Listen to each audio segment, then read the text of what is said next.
and welcome to the MIT Press podcast. Today, we're featuring an episode from the Harvard Data Science Review podcast. Published by the MIT Press, Harvard Data Science Review is an open-access, multidisciplinary journal that defines and shapes data science as a scientifically rigorous field, based on the principled and purposed production, processing, parsing, and analysis of data.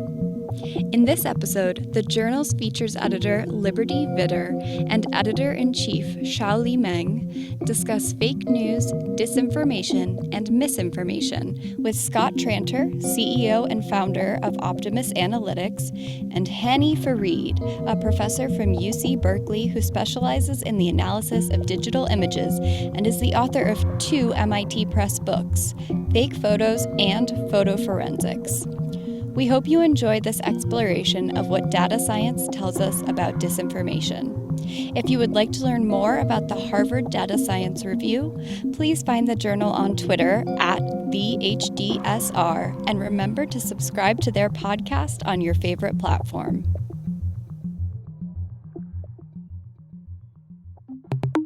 In a time when it feels like fake news is coming at us like a hurricane, the Harvard Data Science Review podcast is digging into the world of disinformation, misinformation, and yes, fake news.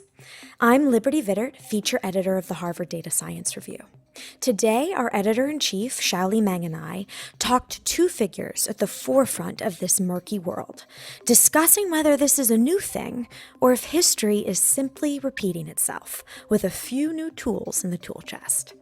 We have Scott Tranter, the CEO and founder of Optimus Analytics, and Hani Farid, professor at the University of California, Berkeley, with a joint appointment in electrical engineering and computer science and the School of Information.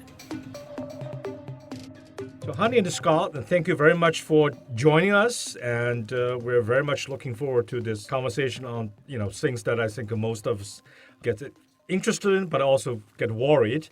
And Hani, I want to start with you, that this concept of disinformation or misinformation or fake news seems getting to the popular media about 5 years ago, and these terms have been used exchangeably, that even for us, sometimes we get confused what these terms really mean. So can you help our listeners to understand these terms, particularly if there are any difference between them at all? We typically talk about misinformation and disinformation as slightly different things. Disinformation is an intentional, misleading information. That is, the person that is posting or amplifying knows that the information is wrong and has malicious intent. Okay?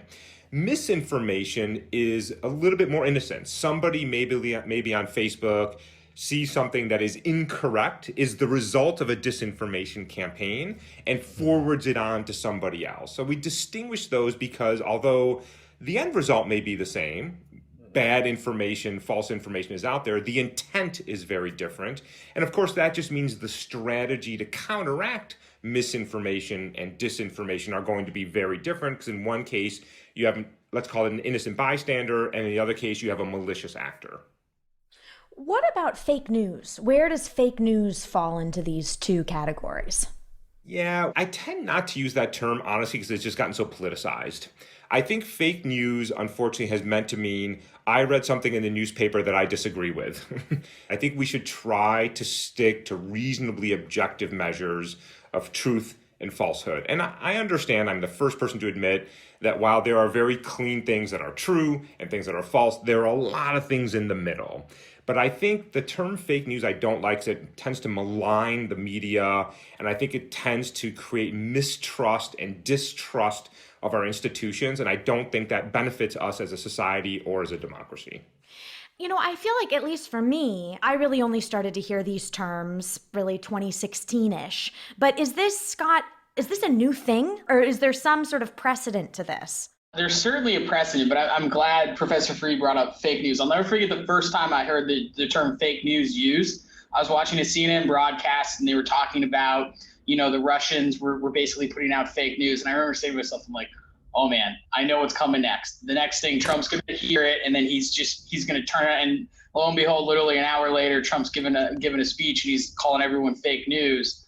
And I remember thinking to myself, it was a lot like yellow journalism in the turn of the 19th century, when you had all these partisan papers and partisan pamphlets. You can even go back to the Revolutionary War and look at, people like what Sam Adams used to do, or John Adams, or some of these people. They would sensationalize information, is what I would say. And I think that's where fake news, maybe to use a better term, sensationalize it. There might be some truth to it, but you add so much on top of it where it becomes misinformation or right out fake.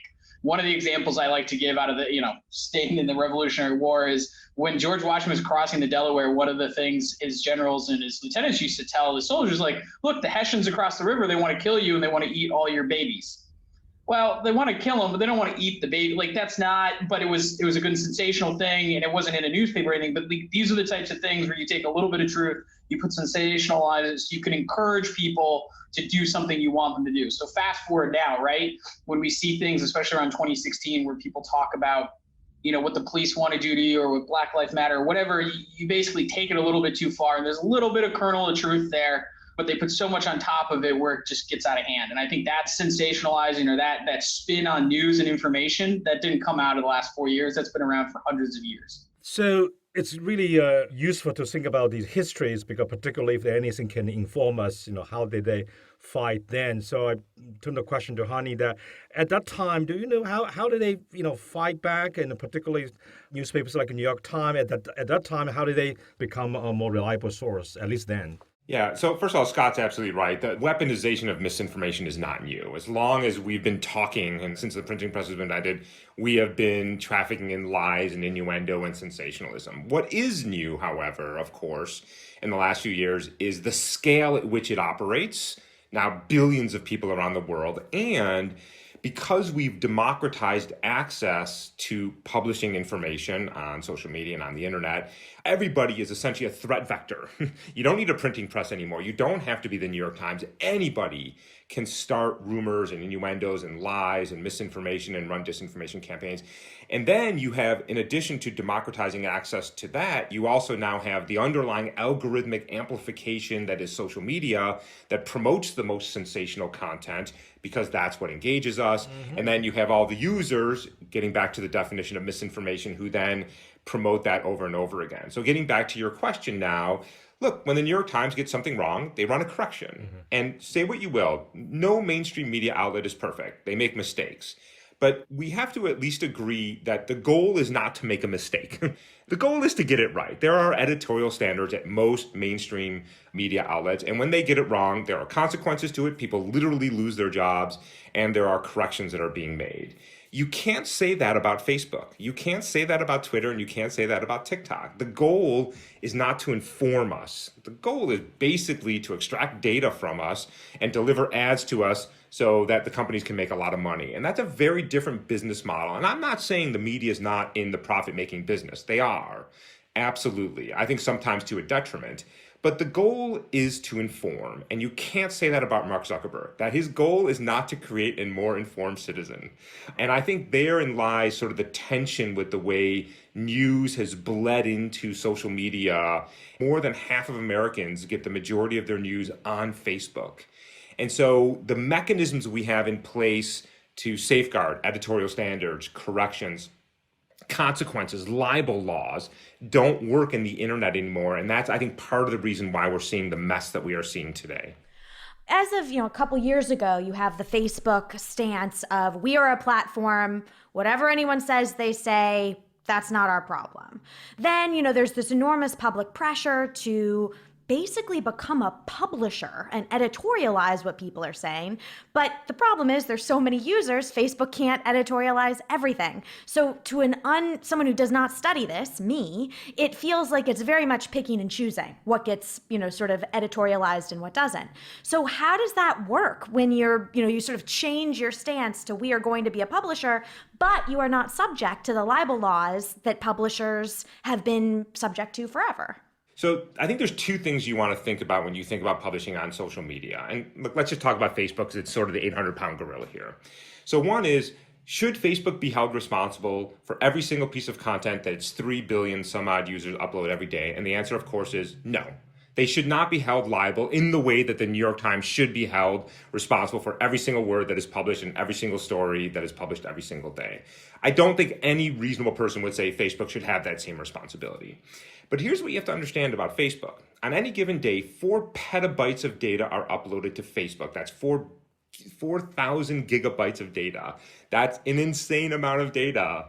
But what shows up on your news feed is not arbitrary. Right now, since about 2000, in the mid-2000s, Facebook turned over a chronological newsfeed, just whatever showed up was whatever was in the order, to an algorithmically curated newsfeed. Right. So what Facebook does is they pick their winners and losers, and they decide what's on your newsfeed. Now, how do they decide? They're making decisions on what engages you for the longest amount of time on their platform to extract data from you and deliver ads and make money. So what Mark Zuckerberg wants you to believe is he should not be the arbiter of truth. He should not decide what is and what is not. Fair enough. But somehow he's uncomfortable doing that, but he is comfortable unleashing his algorithms, deciding what you see, read, hear, and ultimately believe every minute of every day. You can't have it both ways. If you want to be the town square, then get your thumb off the scale. You can be a town square, right? But he's not a town square. And I'm saying that you have some responsibility for your algorithms. And I wouldn't argue that you have the same responsibility as the New York Times, but you have some responsibility if, for example, 64% of people who join a hate group do so because you recommended to them to join a hate group. I think you have a little bit of responsibility. I agree with everything you said. And I think some interesting insight.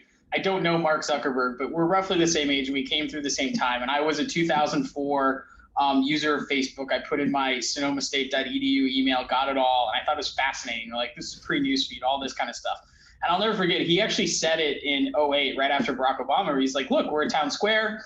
I'm actually, the first time I think I ever heard him say he was a libertarian, right? So he has like this very altruistic view. He's like, look, you say what you want to say, you know, do what you want to do. And this is back when the news feed was probably still chronological or just in the algorithm thing. I think what he missed is, and I think this is what he figured out over the last couple of years, is if you would have told Mark Zuckerberg in 2008 to 2010 that algorithms are biased, he would disagree. He'd be like, how could they be biased? They don't have emotions. They don't have the flaws of humans and all those things. It's a very computer science 101 answer. Math isn't biased. But what the problem was is what he realized is yeah, the algorithms push up to the top. They give you recommendations of what it is. He just didn't realize his stuff was being gamed, right? And we see it on YouTube. We see it on anything else. Everyone else figured out, or you look at Twitter trends or everything, everyone figured out roughly how the algorithm worked. And they said, look, if I can get 500 people to click like on this or push on that within the hour, the algorithm's going to push this up and then it's going to snowball, right? And so I think it was one of those things, like on paper, it sounded really good. And I happen to agree with them. I was like, I don't want Mark Zuckerberg curating my news, but it's a little bit of naivety to think that you are going to build an algorithm that can't be gamed. Because by definition, I'm going to figure out how to game an algorithm if I want some sort of outcome out of it. And so it's almost like the seeds of 2008, 2009, 2010, when he was telling everyone, look, we're just a marketplace. We're going to be light touch. We're going to let people do what they want. We're only going to give people what they want more of because the algorithm is just going to say, hey, 500 people click like on this, so then must be good. That was the seeds of fast forward to 2014, 2016, even 2011, 2012, when there's some sort of evidence this misinformation stuff was being played around by a lot of governments even before 2016. Like that was the seeds of it. That's where they said, look, we're not going to be checked on. This can be gamed. And I think that's what's going to be going forward. And I think, you know, to expand it a little bit more, we're probably going to see it swing the other way, right? Like I imagine you're going to ask us about the New York Times or Facebook saying, look, now we can talk about the COVID-19 being a potential lab leak, right? Like that would be an example where they locked down on it early because they thought they were trying to put their thumb on the scale and now they have to pull it back. Like they're getting into territory that Mark Zuckerberg never wanted to be in 10, 12, 13, 14 years ago. And this is the reason why, because they keep making mistakes and they keep getting, you know, hit from left and right about it. So this is a truly fascinating conversation, and I really appreciate this. I'm sure our listeners would appreciate it as well. And I guess that I'm going to put both of you kind of on the spot that if you are Mark Zuckerberg, like, how do you do this? Clearly, we would all agree it shouldn't be everything is online. That's clearly wrong. But on the other hand, there is the issue of freedom of speech. There's who's making the judgment. How do you guard against the bias that, you know, one group considered as a bias against the other? All these issues. For particularly Honey, you as a scholar, how do you think about these issues? And providing guidelines can help all of us. First of all, I don't think we should be asking CEOs to make these decisions. The fact is that they have a conflict of interest. They're trying to, in fact, they're mandated to maximize profits. And so they're trying to run a business, and their business is to make money. And that's what Mark Zuckerberg has done very well for Facebook and his shareholders. And to ask him or whoever's in his position to do things that are diametrically opposed to maximizing profit is naive. And this is why we need government intervention. This is why we have regulation. The reason why cars don't explode when they bump into a fire hydrant is because we started suing the car manufacturing to make sure that their cars are safe. Food, pharmaceuticals, airline travel, products that we buy are safe because there is a liability when you create an unsafe product. You can't say that about the internet. There is very little to no liability for direct harms that come from your products. And we shouldn't ask Mark Zuckerberg or Sheryl Sandberg or whoever's in that position to fix this. We should ask those on Capitol Hill to say, we will hold you somewhat responsible if you act recklessly or if you should have known better. And if your products, whether they are digital or analog, lead to harm. And in my view, that's really the only way forward here is, and by the way, let me add one more complexity to this. We are talking about US companies and we are talking about 350 million people in the United States. There are 7 billion people in the world whose products are affected by this. And we have seen in Myanmar, in the Philippines, in Sri Lanka, in India, in Brazil, horrific violence, dead bodies on the roads. We are not talking about hypothetical threats. We are talking about loss of life and limb, horrific violence. One of the worst genocides of the recent years has happened in Myanmar because of what's happened, because of Facebook. The UN has said it, Facebook has said it, we have said it. And, it is the consequences of these global platforms is phenomenal. And it terrifies me that we're relying on a handful of congressmen and senators on Capitol Hill who still don't understand how Facebook make money to try to regulate this sector. And that is very worrisome to me. And the fear, by the way, is we've let this get away from us. I mean, we should have been having this conversation 15 years ago. As you said about, the senators, I remember watching the Zuckerberg after Cambridge Analytica, when Zuckerberg and the senators, and, one of the senators, well, how does the Facebook make money? And you're like, oh my God, oh boy. But you've also seen how these social media companies have also allowed for enormous positive things to happen. The Arab Spring, for example, never would have happened without social media. But as you said, there's these unintended consequences of what's happened in Myanmar. And in effect, you have a social media company with a couple CEOs who can really determine the fate of history, of humans, right? They decide to block certain things or block a certain civil movement, or what you see in Venezuela, all of a sudden one side's going to win and one side's going to lose because of the CEO of a social media company's decision. So what kind of regulation would actually stop this? What can we do with this data? What would the law be that you're going to write? Okay, a couple of thoughts. One thing is, whenever somebody talks about the positive things of social media, they always talk about the Arab Spring. And you're right, but I would say that is one of very few examples. And I would argue that social media peaked during the Arab Spring and has been downhill ride ever since. So you're absolutely right that there have been positive things, that we have given voices to marginalized groups. Look, George Floyd's killing was broadcast over Facebook. Would we have had the Black Lives Matter movement the way we did? There is no question about it. But also at the same time, you can't question the horrific harms that have happened from social media. So what does the regulation look like? I would like to see a very light touch that takes Section 230 of the Communications Decency Act, which gives these technology companies huge, phenomenal protection from civil and criminal responsibility, and just carves away ever so slightly that says there is going to be some responsibility. I'm not going to hold you solely responsible for the acts of bad people on your platform, but you have a little bit of responsibility, where we leave room for small startups not to have to work within this regulatory regime, but the big boys and the big girls have to. And we just add enough of a liability that they feel like they have to start building safety into their products, I think is the first right step. I don't believe that there is a fundamental technological limitation to making Facebook and other social media platforms safer. I think there is simply no incentive. These companies are making tens of billions of dollars. Why would they stop?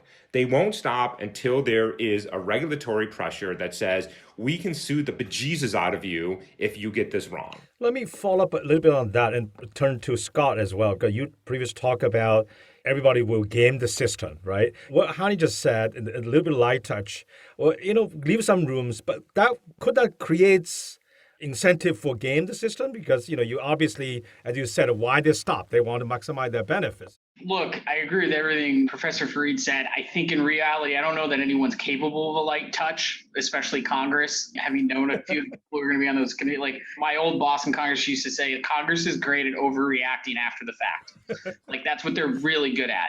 This is one of the few issues. Everyone asks me what's a bipartisan issue. Guess what? Hating the tech companies. Everyone hates Facebook. Everyone hates Twitter. So like something's going to happen. I don't know if it'll be Section 230 or something else, but I think in that scenario, people will figure out how to game the system, because I think if you really want to eliminate it, if we are being a little bit hyperbolic but serious at the same time, is you just remove Section 230 all at once and you force them to spend 20 to 30% of their revenue on minders, is basically what it is, monitoring every piece of the content. Pornhub had an issue a month ago where they were letting on child pornography, and someone came up and said, well, I got this great machine learning algorithm that's going to look at everything and it's going to catch 80% of it.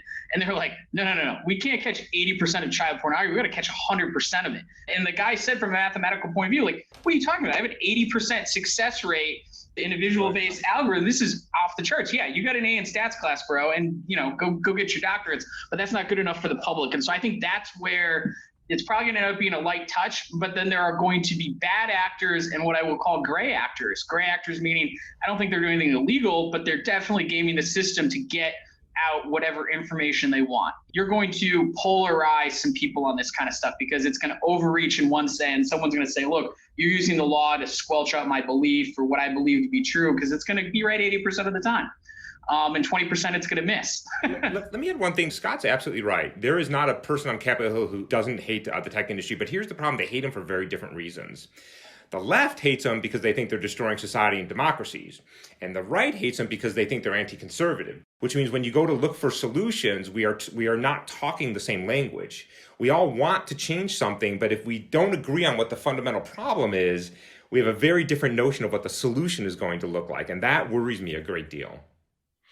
We've talked so much about the disinformation and misinformation that comes out of these social media companies, and rightfully so. We get to pick on someplace like Facebook. But, at the same time, it's a question of like, who do you trust? So, the New York Times, okay, which I would think of as a super reputable source, they had a headline that said, QAnon now is popular in the US as some major religions. Well, it was actually that 16% of people believe something that QAnon said, which is very different than belonging to a religion. Or even just last week, in their headline about they were only children, discussing the current Israel-Hamas conflict, one of the photos of a young girl that they reportedly killed during the unrest was a reprint of a photo from 2017. And there are many other discrepancies during these stories. And on the other side, you have Fox, who have many things to their name about things that aren't correct. Dominion voting, rigged election is just one of them.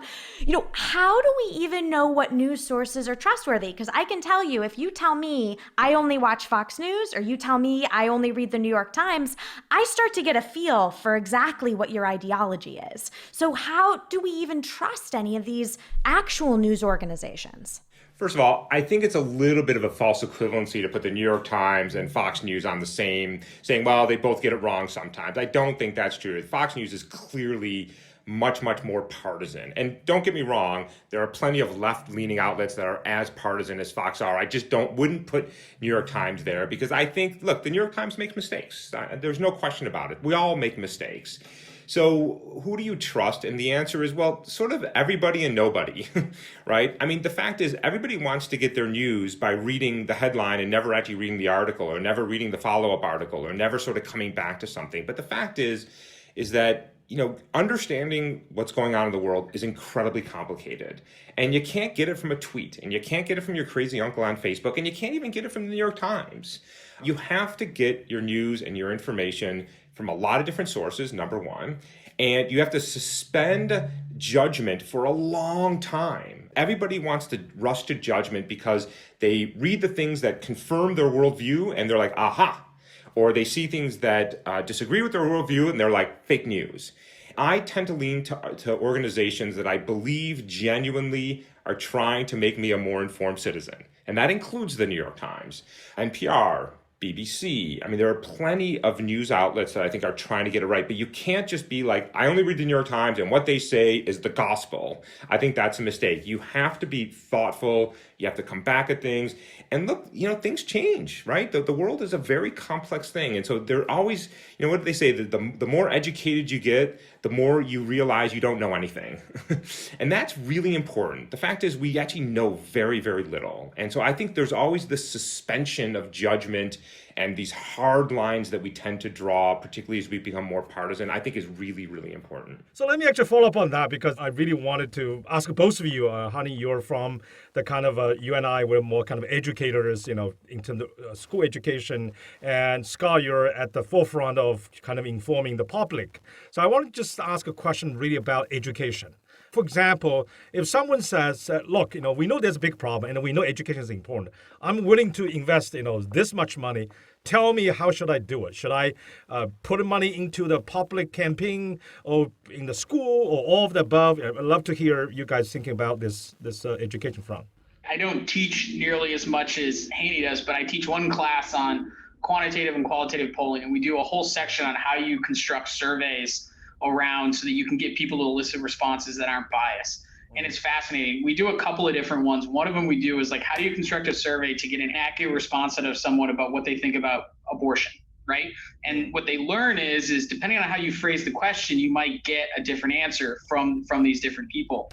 What it leads into is a whole bunch of different theories around, look, if you put something in a headline and the headline's the only thing you read, that's what people are going to take from it. They're not going to look at it. The takeaway is in an environment where people read the headlines, people, want the confirmation bias. What we need more of is just plain old critical thinking.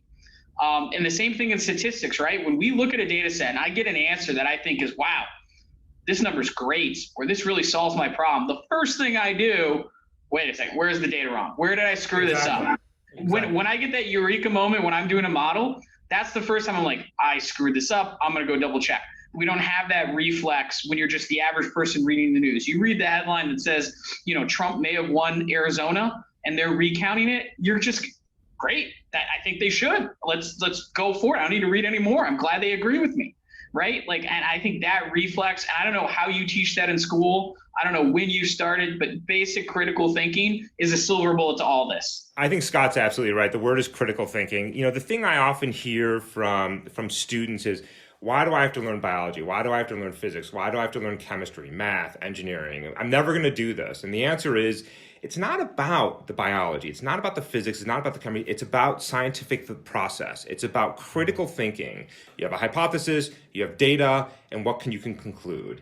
And this is the power of education. It really is what Scott said, is about this idea that you can think critically about problems and get out from under your own trap of confirmation bias. And look, we all have it. I have it. I have a particular political view, but I'm aware when I'm falling into the trap of it. And I think it really is only that critical thinking and better science education and better math and technology.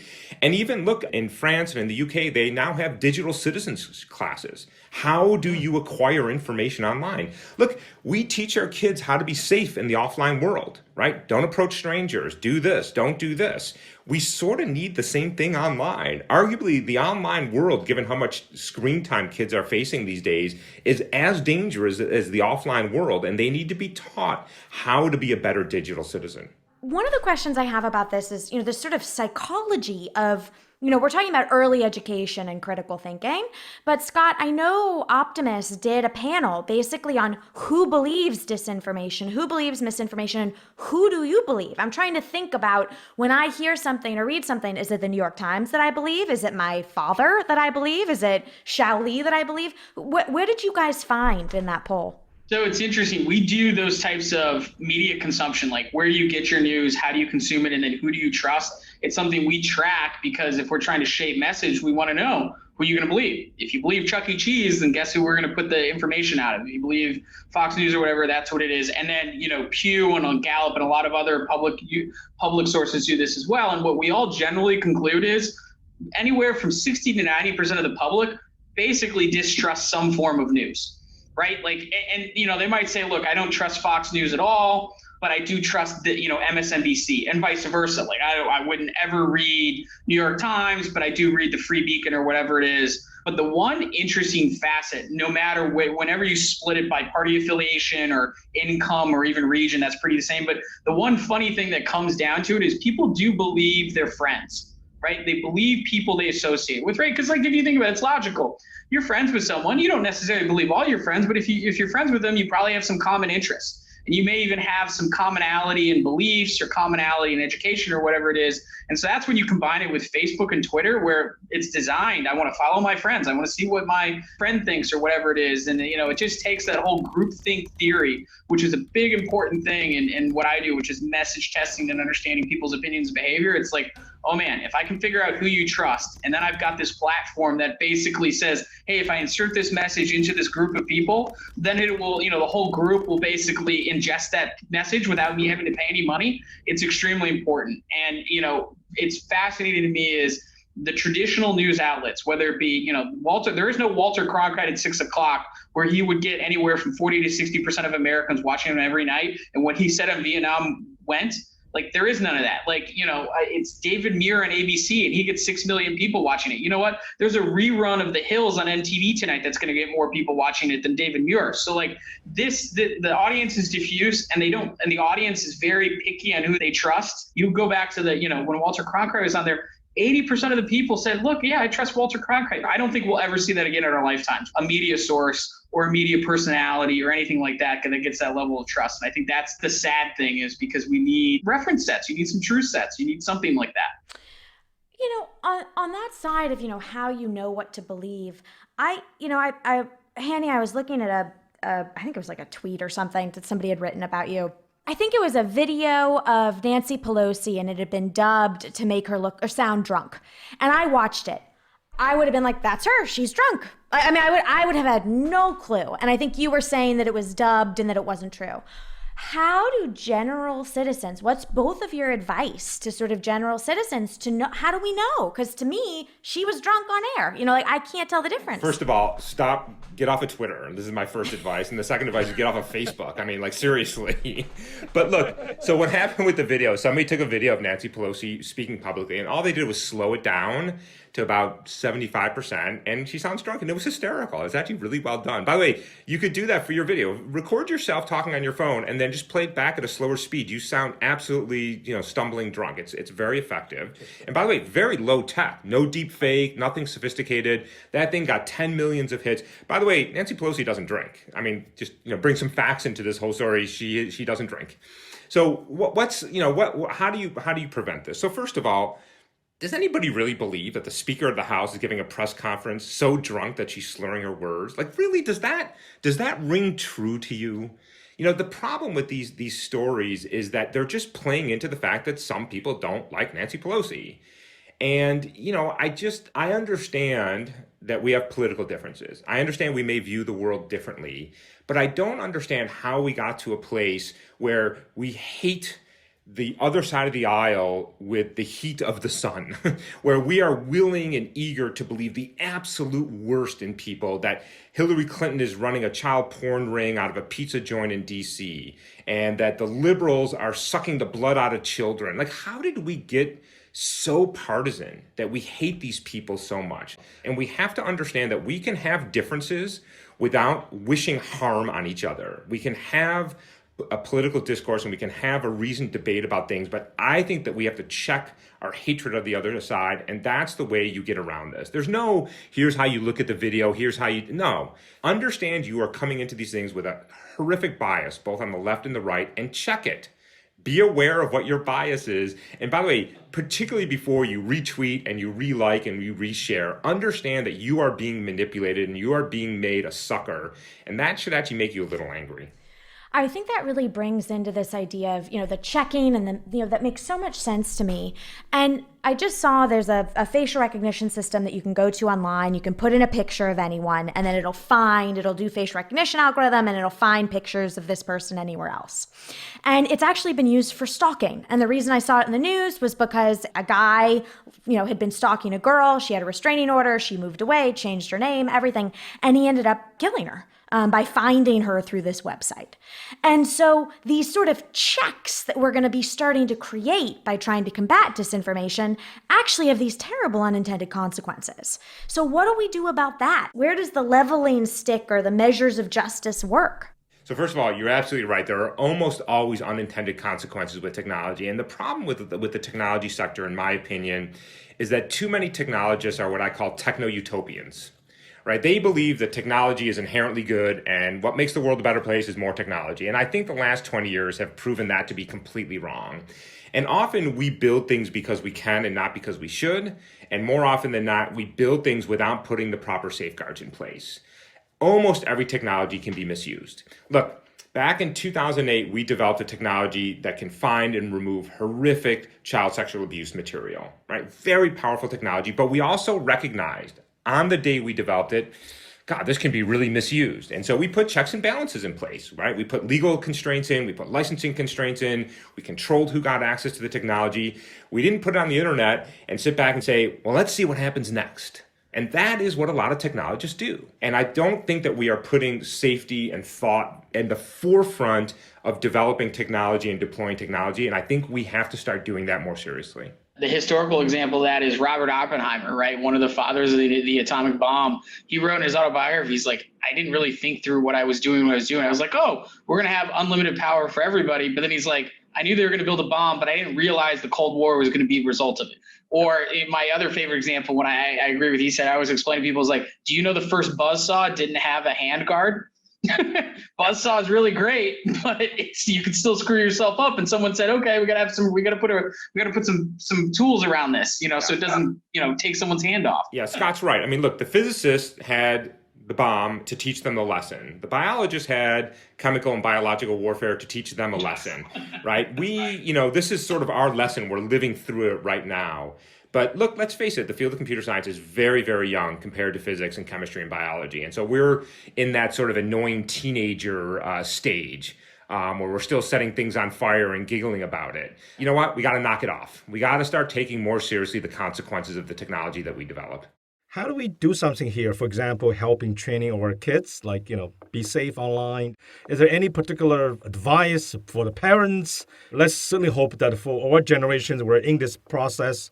We probably, will sooner or later, we hope we'll do better.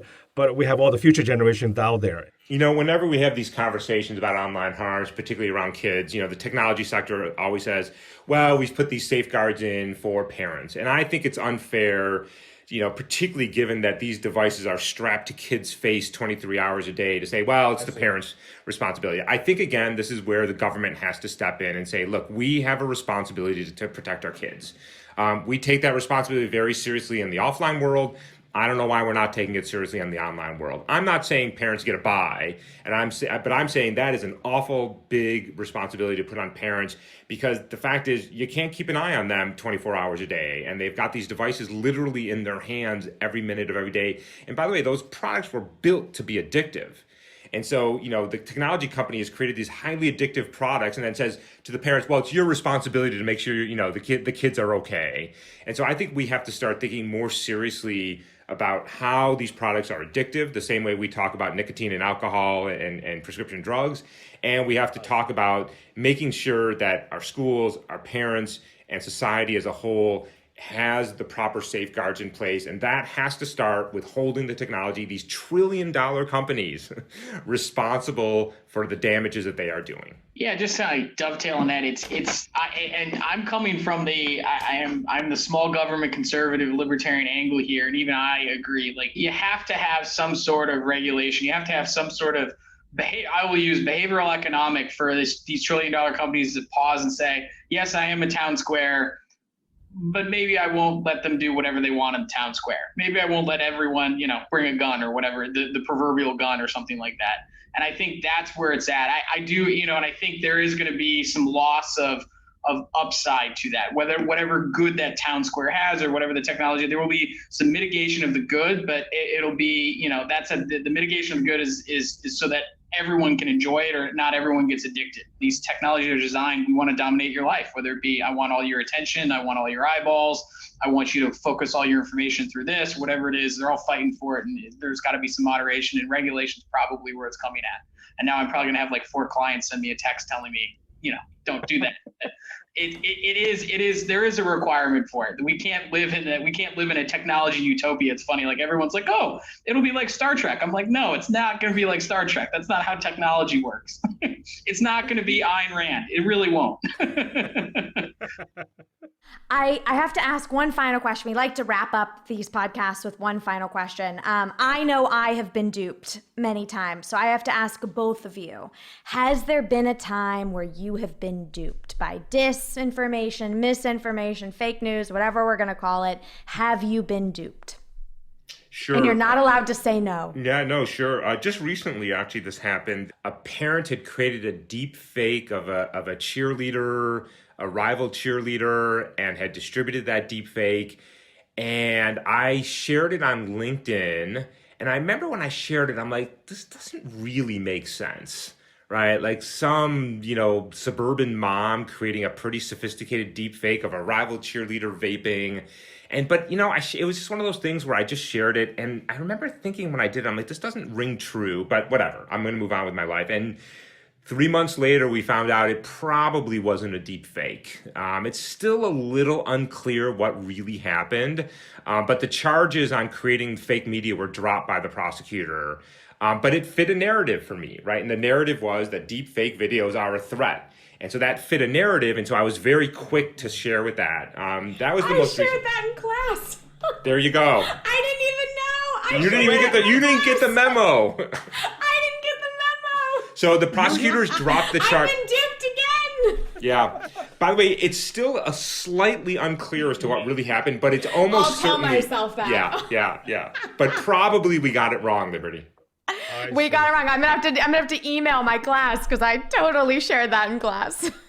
Along those same lines, now that we're 2 election cycles away, back in 2016, we used to have these big monitors with TweetDeck, and we would build these Twitter lists of like different things just so we could have this around and see what people were talking about in various political spectrums, various states, all those types of things. And we had this one Twitter list that's no longer there, so you can't go find it, but it was what we would call Tea Party, because we want to know what they were tweeting about. And when the congressional report came out after the 2016 election, where they were talking about all the Russian disinformation, and they actually listed a lot of the groups on Facebook and a lot of the Twitter accounts that were, proven to be run by the Russians. Like out of the 100 accounts we were following, like 60 of them were it. Right. So like, and again, it didn't affect any of the decisions we make, or at least I don't think it did, but it's like 60 accounts that I would check, at least once or twice a day. I was reading Russian disinformation, and it never occurred to me like, these guys are crazy. That can't be real. Like I had them in a section where it's like, no, this is what the Tea Party thinks. And it fit what we were doing. And it, I used that as baiting myself in the news and what the people thought. And that's clearly not what people thought. And it's my job to know it. So it's one of those things, like, it get anybody, and it really feeds on confirmation bias, right? Like, it really is like you're looking for it, and they give you what you're looking for, and maybe you shouldn't be looking for it. Exactly. Well, I can't tell you both how much we've appreciated talking to you today. This has been an absolute fascinating conversation. And thank you both so much for being on the Harvard Data Science Review podcast. Yeah, thank you so much. Great to talk to you, Liberty. Great to talk to you, Shelly. Thank you. And that is all we have for today. From me, Liberty Vittert, and my co-host, Shali Meng, thanks for listening.